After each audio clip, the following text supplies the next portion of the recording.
Hello, everyone, and welcome to another episode of the Chatty Cuppa. I'm super excited to have this lovely lady next to me. It's Alluson Reeves Slaughter, and she is from Fit and Fabulous. So Rumi says, your hands open and close, open and close. If it were always in a fist or it was always stretched open, you would be paralyzed. Your deepest presence is in every little contracting and expanding between the two. And they are beautifully balanced and coordinated like birds' wings. Now, how beautiful is that? Isn't that? And today we have Alluson here that's going to be talking to us about how important movement is. And movement in our body, movement, how it helps for the mind, how it helps for the soul. Now, Alluson, I know that I've met you over a few networking meetings, and I'm so glad that you are here. So welcome to this episode of the Chatty Cuppa.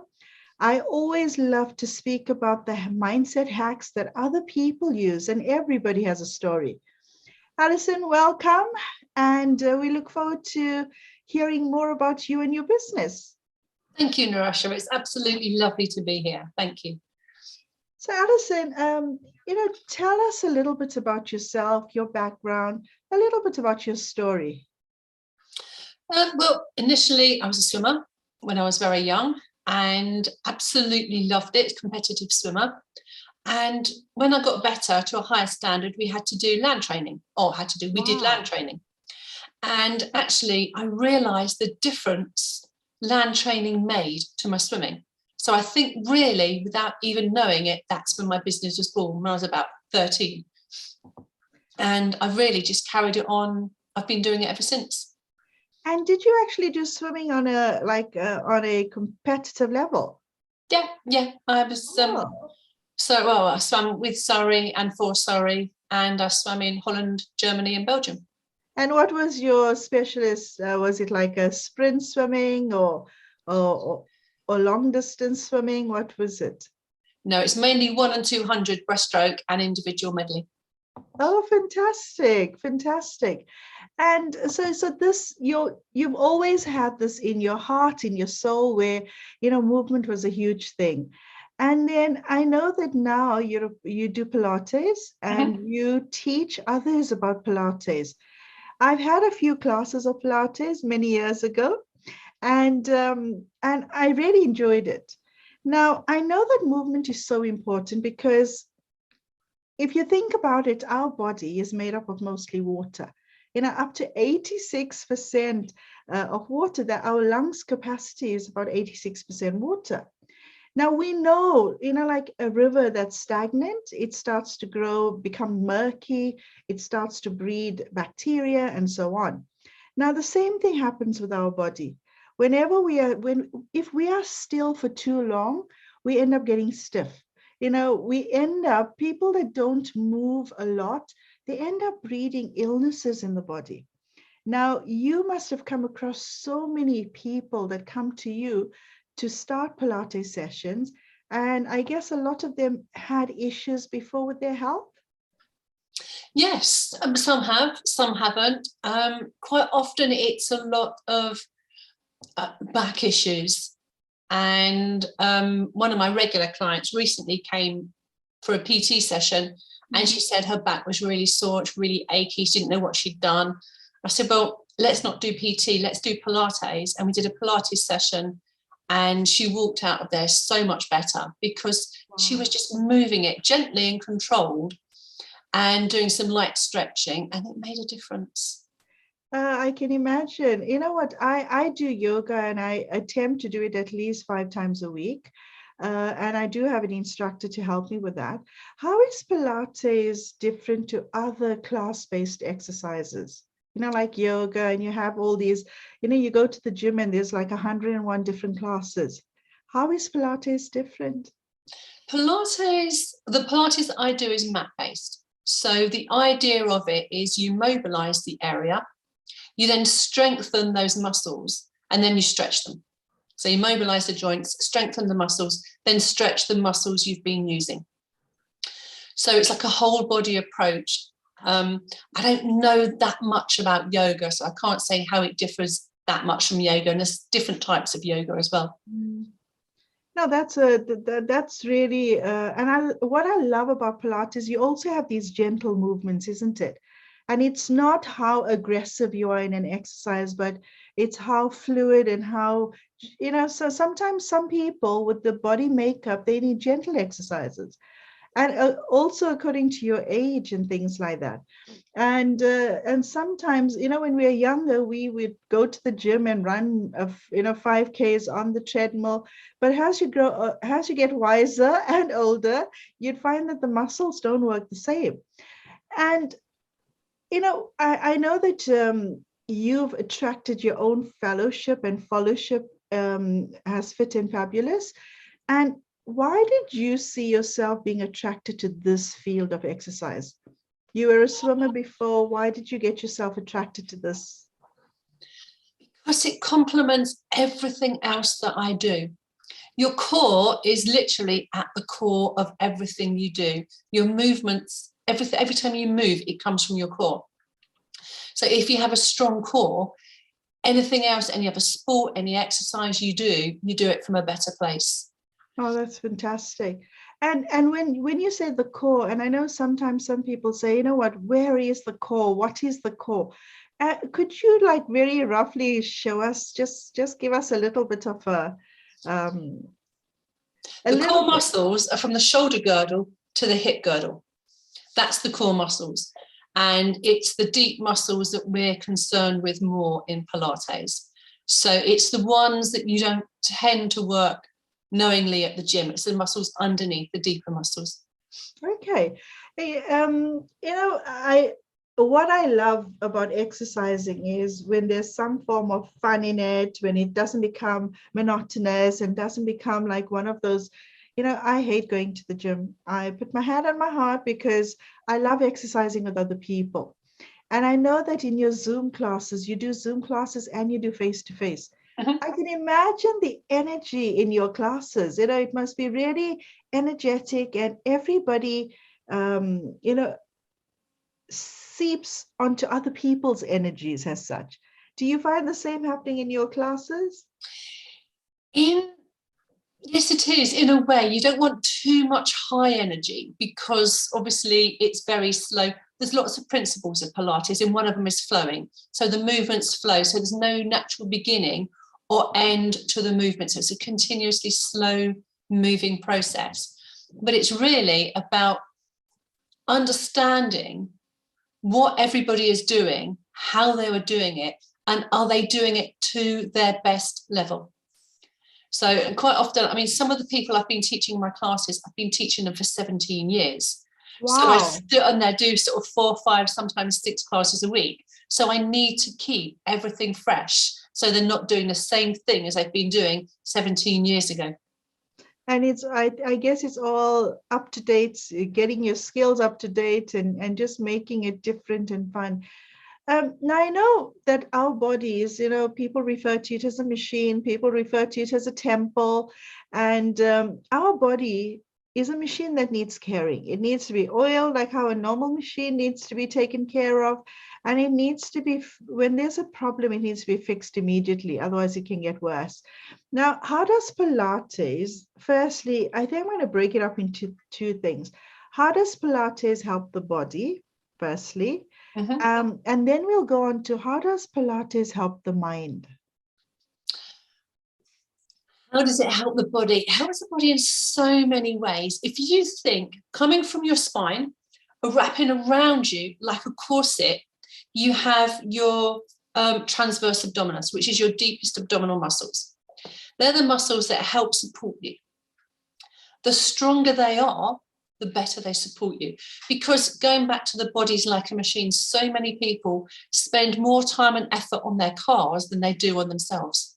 Yeah, that's so true. And it's just so sad because your body needs to be loved, it needs to be looked after, it needs to have its fuel, if you like, correct fuel. And if you look after and fuel your body well and you exercise sensibly, we're not saying 4 or 5 hours a day, just you know, several times a week, doing good strengthening exercise, particularly as we get older. As we get older, we need to keep the muscles strong. As we get older, we can see from our faces that our muscle fibers lose elasticity. And we also have fewer muscle fibers. So the ones that we've got are holding us up and they need to work harder. So it's so important to keep them strong. Right. And also to help prevent things like osteoporosis as we get older. So keeping your core muscles strong, keeping your muscles strong is so important as we get sort of older and post-menopausal age. And how does that help your mind? Well, if you feel good, if your body feels good, then you feel good. And also with Pilates in particular, there's lots of principles, but one of them is centering. And it's all about the movements that are coming from the center of your body. You're working with your breath to maintain precise individual movements. So you have to concentrate on everything you're doing. Because of this, it helps your relaxation because no other thoughts can come into your head. There's not room for them. There's so many things to think about. That sounds amazing. And if you think about the mind has so many thoughts. You know, we have at least 50 to 60,000 thoughts a day. So that's roughly like 1,400 thoughts in a minute. Now that's like absolutely ridiculous. And I think not, you know, doctors don't have the time to teach us how the heart and the brain works hand in hand. You know, they don't, you know, we've learned about things like sympathetic nervous system and parasympathetic nervous system all when we were at school, which we've forgotten because we were not at that age where it was important to us. But now in my field of work, where I work a lot with stress, anxiety, and depression, and the way it affects the body, I find that one of the tasks I make sure I give my clients, especially those that don't have any exercise regime, is to start something. You know, whether it's walking, whether it's joining the gym, whether it's starting classes. And now people have no excuse not to do any form of exercise. Because COVID, in a nice way, has made things more accessible to us. And I don't. Before COVID, were you doing Zoom classes? Before COVID, I'd never heard of Zoom. I couldn't see how I could possibly work. My sister was telling me for ages I need to get online. How can I possibly go online? I do hands-on correction. Actually, it works better than I ever thought it would.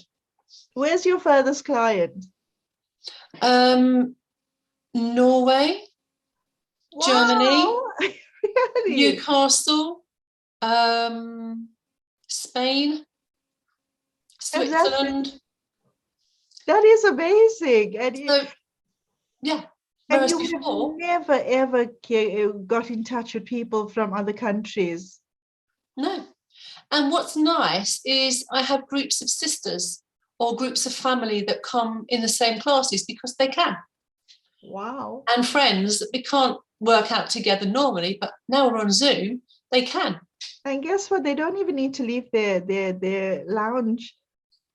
In fact, one of my classes, the first time we did it online, I was still terrified. They decided actually they were staying online, the first one we did on the Tuesday. I said, well, this is much better. We're staying here because they didn't have to leave the house. They didn't have to walk out. They didn't have to go out in the rain. And during winter time, it gets even worse, isn't it? Yeah. Now, how has your business passion, and I can hear it, I can hear the passion in your voice, and because you've been doing it for such a long time, how has your business passion made a difference to your community? How has it made a difference to you as a person? Oh gosh, in so many ways. Because I do cycling. Me and my husband, our thing is off-road cycling. And we do it for fun. We do it because we enjoy it. And for me, for both of us, it's fun. It's not exercise as such, although of course it is, but it's fun. We do it because we enjoy it.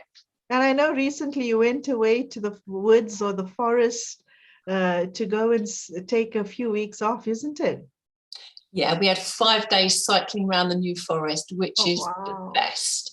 But coming up, we've got quite a long cycle around 4 countries. So we need to improve our fitness levels. So I think because my business has always been health and fitness related, since I started work, I've only ever worked in health and fitness. It's so important for everybody to be doing something. If you're moving, you're improving. And there will be something you like.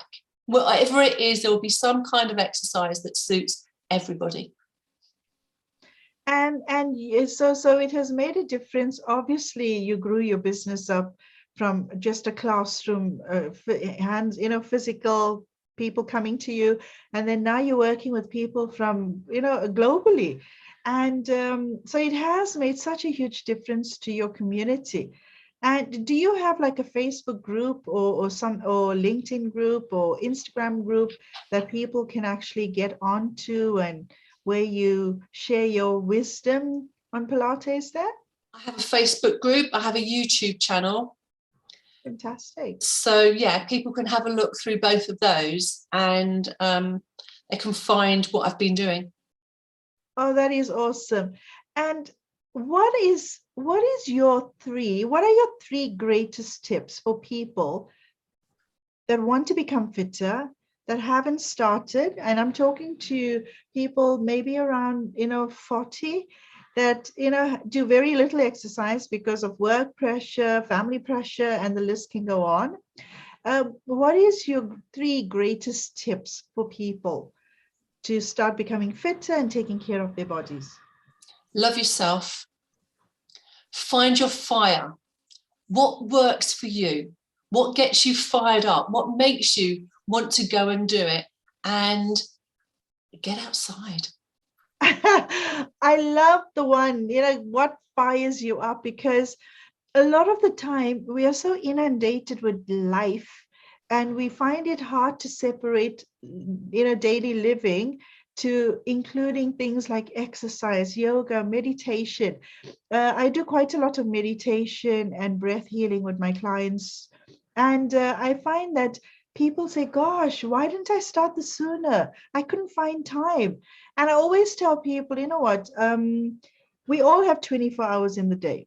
So what you do with your 24 hours will make a difference to you, and would affect you and give you the results that, So if you're sitting on the couch, you know the results that we're going to get.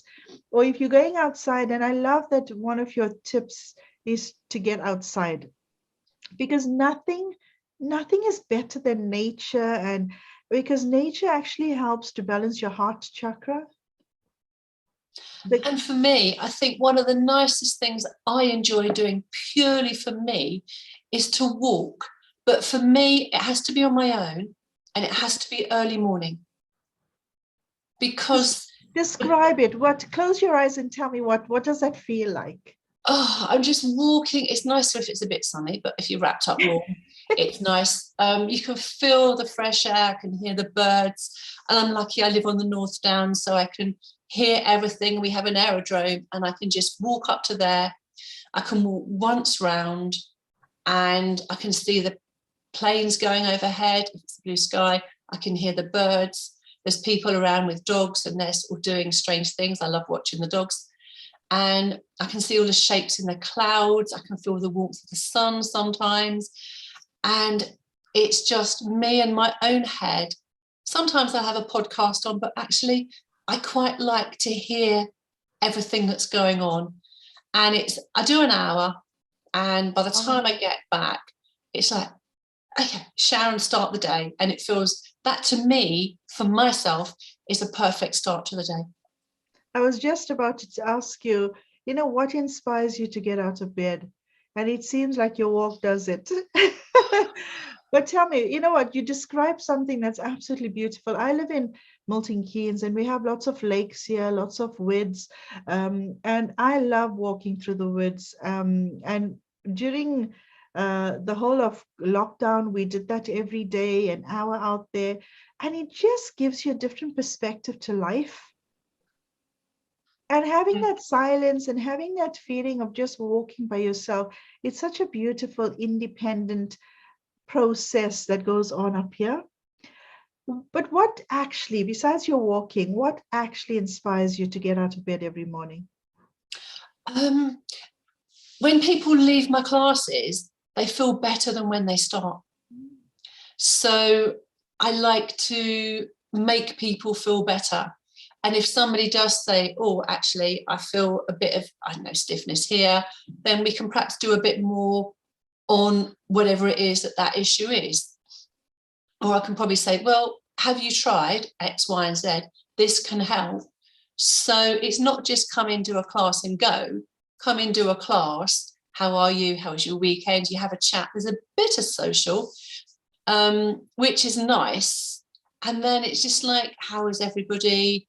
And then you can discuss things. And sometimes in the class, someone will say, oh, we haven't done that before. What's that for?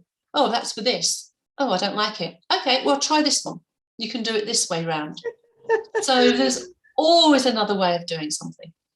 What is your audience like? Do you work with children right up to grandparents? What is your class base? I'm a grandparent, so literally You I look too work. young to be a grandparent. Oh, So. thank you. So you fit in fabulous. It does what it says on the tin. Yeah, absolutely. Literally from, I think the youngest was 13 and the oldest is in their 80s. Oh, wow. So You know what? I wish that we could do more of these things at school because being an ex-teacher, I taught for over 25 years. And being a teacher, you could see, I used to do yoga and things like that, sneak in a little yoga into my PE lessons and do some little breath healing, do some dancing with them. And those are the lessons I think our children actually remember, and they become inspired. And definitely there's a place for you at schools, even through Zoom. absolutely there is, because apart from anything else, just I do a lunchtime class and just half an hour is to get people away from their desk, doing a bit of moving. When you're at the desk, it's very insular. You're on your own, you're in one position. You might be, I don't know, I can't type, so I have to look. So you have to think about stretching and your posture all the time. So that half an hour will literally go once around the body, quick stretch, back to work. So you do literally a half hour's lunchtime session? Yeah. What time does this class start? 12:30 on Mondays. Wow. Wow. 12:30 on Mondays. I am going to put all your details in together with this video on my YouTube channel, and definitely I will share it on my Facebook group. And so we're nearing to the end of it, and some of your thoughts when it comes to exercise, when it comes to how we can heal your mind, how we can heal your body. If you're feeling great, it's such a brilliant way to adopt this loving feeling inside of you. And I'm a big believer that if you are feeling happy and your heart is this beautiful, happy, open-hearted person, then it becomes the best environment for your cells. And if your cells are happy, then hey ho, your body is happy. And there's no illnesses in the horizon. And then you don't need to be a pill popper or take painkillers and things like that. There's so many other alternative ways to actually heal the body, and Pilates is definitely one of them. Last question. Mm-hmm. Give me one word that sums up you and your vision for 2022. Empowerment. Tell me why. Because everybody should be able to feel better. They should be able to empower themselves. Funnily enough, somebody asked me last week for recorded classes, and I was thinking, I haven't done that because I can't see what people are doing, and they might get very good at not doing it right. But then I've been working out how I could empower people that can't get to my classes, and I think I've now sussed out how I can do recorded classes and help to actually empower them to do Pilates without attending a session. So it's literally giving everybody that opportunity to feel good. Oh, that's brilliant. Because my yoga teacher, if I can't make a class because of a client or whatever, she sends it to me, and I love going and doing it. But nothing beats exercising with a group, because the energies are just raised. You become more motivated, more empowered, and I love that word, because I think we hear the word empower, empower, empower so often, but the true meaning is actually taking control and giving yourself that power, so you can choose what's good for you and what isn't, and you, that just sharpens your discernment, where you know what's right and what's wrong for your body, what's right and what's wrong for your mind, and so on. Alluson, thank you so much for being here. Where can people catch you, connect with you, contact you, if you would like to say anything just to finish this off? Well, I have a Facebook channel, a Facebook page. I have a LinkedIn channel, which is Alluson-Reeves-Slaughter Fab Pilates. So they can find me there. And also I am on Facebook. Oh, fantastic. Fit and Fabulous Caterer.